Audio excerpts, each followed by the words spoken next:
te rappellerai que 1,3 milliard, 44 milliards de dollars. C'est beaucoup, beaucoup d'argent. À partir de cet événement-là, il y a eu un point de bascule. Un directeur de la section argent, pas comme les autres. Yves Daou. La transition énergétique expliquée par Martin Saint-Louis.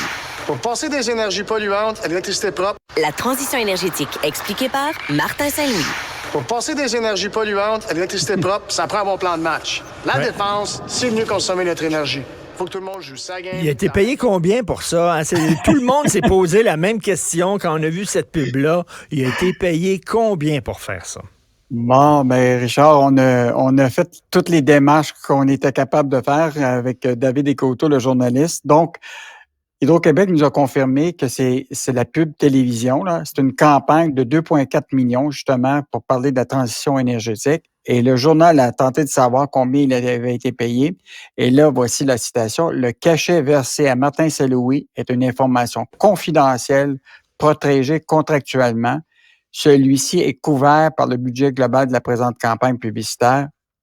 Pas un mot. Vous saurez pas combien il a obtenu.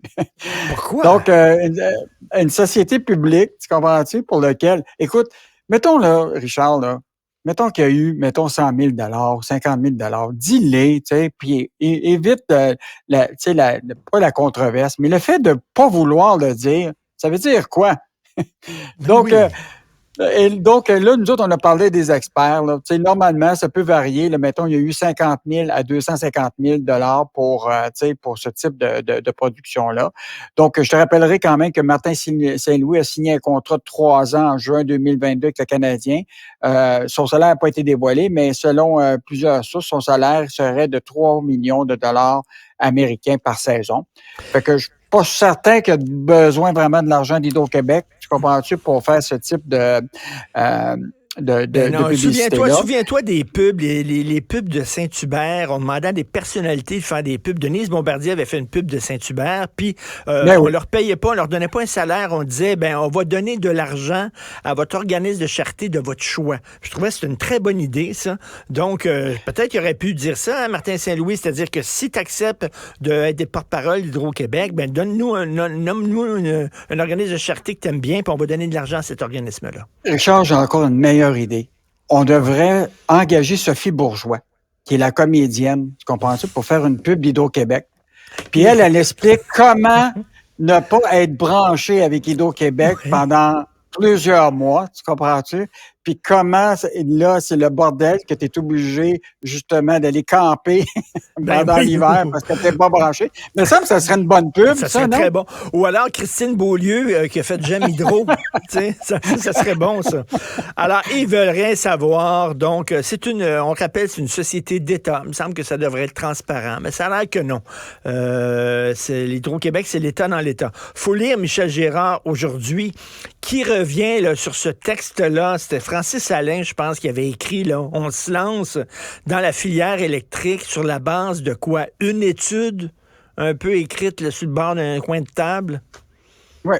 En fait, Michel revient dans le fond, puisque lui, il s'inquiète beaucoup de cette course folle vers la filière de la batterie électrique, là, des milliards. Écoute, même le directeur parlementaire là, à Ottawa, là, écoute, par rapport à ce qui était annoncé, là, OK, ça serait 8 milliards de plus qu'on a donné en subvention de toutes sortes à toutes sortes d'entreprises là, qui sont impliquées là-dedans. Mais là, ce qui était encore plus fascinant, c'est la demande d'accès qui avait été faite par Francis Alain auprès de l'AIQ et qui lui confirmait qu'il n'y avait aucun document significatif à fournir sur les risques de cet investissement public-là dans la dite filière. Donc, à peu près tout le monde qui sont sortis, que ce soit des professeurs, des gens en gouvernance, ont tous dit là, que il faut que le gouvernement soit transparent. Écoute, Richard, là, toi, demain, tu as un gros projet là, d'investissement. Tu t'en vas à la banque. La banque va te dire quoi? Elle va te dire, écoutez, je vais regarder votre plan d'affaires, puis c'est quoi les risques potentiels? Tu sais, dites-nous-les. Ça se peut très bien qu'on vous finance, mais dites-nous les risques. C'est les risques industriels, les risques technologiques, les risques financiers. Là, écoute, personne ne dit rien sur ces risques-là.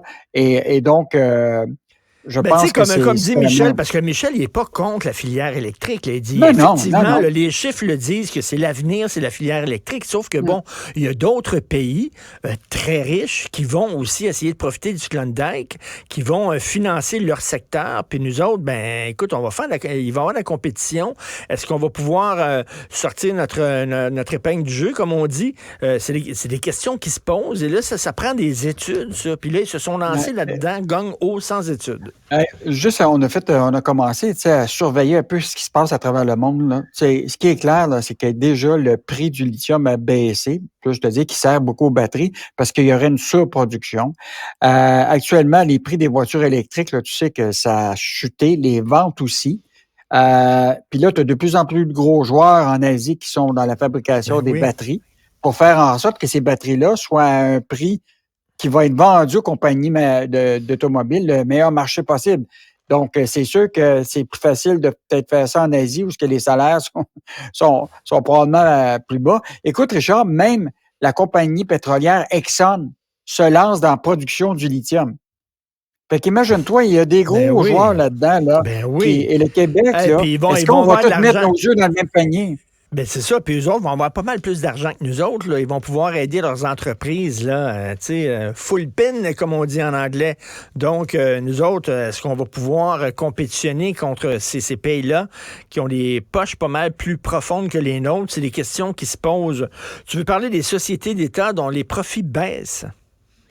Bon, en fait, l'idée, c'est plus Hydro-Québec, Richard, parce que là, les résultats sont sortis là, de Hydro-Québec. Là. Écoute, regarde bien ça. Pour les 9 premiers mois de 2023, là, on a quand même généré des profits, mais ils sont en baisse de 554 millions comparativement à l'année passée. Là. Donc, déjà, là, même Hydro-Québec se trouve, ça fait 2 trimestres actuellement qu'il y a des baisses significatives des profits d'Hydro-Québec. Bon, il en génère quand même, mais c'est quand même des indications assez intéressantes. Donc, la spirale, est-ce que c'est la spirale de la mort? De la mort. On va ramener Éric Martel de Bombardier pour nous expliquer ça. Mais, tu sais, le prix de l'électricité sur le marché est inférieur à plus de 50 par rapport à l'année dernière. On a eu aussi des problèmes, évidemment, des précipitations qui sont modestes l'été dernier. Donc, nos réservoirs sont plus faibles.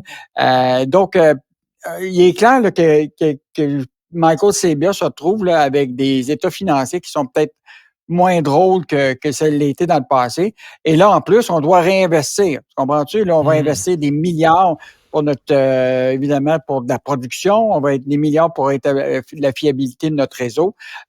Donc, quand même des nouvelles qui sont moins drôles, mais il y en demeure pas moins que, regarde, Richard, là, des profits, là, juste pour un bénéfice net de 3 milliards. Pour le dernier, c'est quand même significatif, même si c'est en baisse de 556 millions. Mais ils pourront toujours donner cet argent-là à des cachets, peut-être pour Martin Saint-Louis.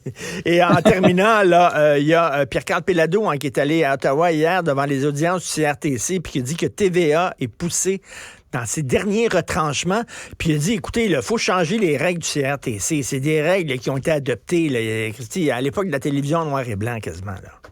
Moi, je comprends pas encore qu'aujourd'hui, on soit sous des lois qui datent d'un passé, alors que plein d'entreprises privées qui investissent dans ce secteur-là. Puis en plus, le problème, c'est qu'on fait face à de la concurrence déloyale de gens qui, eux autres, là, ont aucune règle. Pas juste aux États-Unis, à l'international, tu comprends-tu? Et donc, tu sais, même aux États-Unis, les Google de ce monde, puis les Netflix, tu sais, ils font la pluie puis le beau temps, là. C'est comme des monopoles. Et donc, comment tu veux qu'on compétitionne si nous autres, on est obligés d'être sous des règles très restrictives et réglementaires? Donc, ça n'a pas de sens. Ce qu'il dit, c'est aider les entreprises canadiennes et québécoises. On dirait que vous voulez nous nuire. Vous attachez nos lacets ensemble, puis là, vous dites courez contre Netflix. Ben oui, mais Christy, là, Netflix, eux autres sont dopés, puis ils peuvent courir. Ben, nous autres, on est les bras attachés dans le dos par toutes sortes de réglementations, les lacets attachés ensemble. Et peut-être en même temps revoir la loi de Radio-Canada pour voir qu'ils se concentrent uniquement sur l'information. Tout à fait, et peut-être aussi sans publicité aussi, comme certains le pensent. Merci beaucoup, Yves Daou. À demain. Salut. Bonne journée. Salut.